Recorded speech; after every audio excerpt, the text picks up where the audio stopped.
ಸ್ವತಃ CM ಅವರ ಪುತ್ರ ಯತೀಂದ್ರ ಅವರು ಭಾರತವನ್ನು ಹಿಂದೂ ರಾಷ್ಟ್ರವಾಗಲಿಕ್ಕೆ ಅವಕಾಶ ಮಾಡಿಕೊಟ್ರೆ ಪಾಕಿಸ್ತಾನ ಮತ್ತು ಅಫ್ಘಾನಿಸ್ತಾನ ಥರ ಆಗುತ್ತೆ ಅಂತ ಹೇಳ್ತಾರೆ.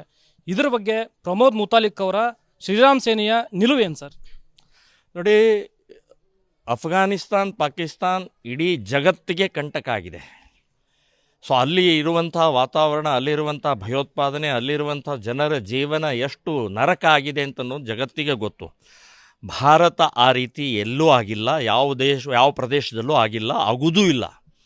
ಮತ್ತು ಡಾಕ್ಟರ್ ಯತೀಂದ್ರ ಅವರಿಗೆ ಈಗ ಅವರು ರಾಜಕೀಯದಲ್ಲಿ ರಾಷ್ಟ್ರೀಯತೆಯಲ್ಲಿ ಕಾಲಿಟ್ಟಿದ್ದಾರೆ. ಇಲ್ಲಿವರೆಗೆ ದವಾಖಾನೆಯಲ್ಲಿ ಇದ್ದಂಥವ್ರು ಅವರು. ಸೊ ನೀವು ಮಾತನಾಡಬೇಕಾದ್ರೆ ಏನು ಮಾತಾಡ್ತಾ ಇದ್ದೀನಿ, ಯಾವುದನ್ನು ಮಾತಾಡಬೇಕು ಅಂತ ಅನ್ನೋದು ಯೋಚನೆ ಮಾಡಿ ಮಾತಾಡಬೇಕು ಅಂತನ್ನುವಂಥದ್ದು ಹೇಳ್ತಾ ಇದ್ದೀನಿ. ಹಿಂದೂ ರಾಷ್ಟ್ರ ಆಗೇ ಆಗತ್ತೆ, ಯಾವ ಶಕ್ತಿನೂ ತೊಡೆಯೋಕ್ಕಾಗೋದಿಲ್ಲ. ಹಿಂದೂ ರಾಷ್ಟ್ರ ಅಂತಂದರೆ ಪಾಕಿಸ್ತಾನದಲ್ಲಿ ಆಗ್ತಾ ಇರುವಂಥ ಗಲಭೆ, ಅಫ್ಘಾನಿಸ್ತಾನದಂಥ ರಕ್ತಪಾತ ಅಲ್ಲ. ಶಾಂತಿಯ ಹಿಂದೂ ರಾಷ್ಟ್ರ, ಸಮಾನತೆಯ ಹಿಂದೂ ರಾಷ್ಟ್ರ, ರಾಮರಾಜ್ಯದ ಹಿಂದೂ ರಾಷ್ಟ್ರ, ಈ ದೇಶದ ಸುಖಿ ರಾಷ್ಟ್ರ ಅಂತಂದರೆ ಹಿಂದೂ ರಾಷ್ಟ್ರ ಆಗುತ್ತೆ ಅಂತನ್ನೋದು ನೆನಪಿಟ್ಕೊಳ್ಳಿ. ನೀವು ಸುಖವಾಗಿರ್ತೀರಿ ಅಂತನ್ನೋದು ನೆನಪಿಟ್ಕೊಳ್ರಿ.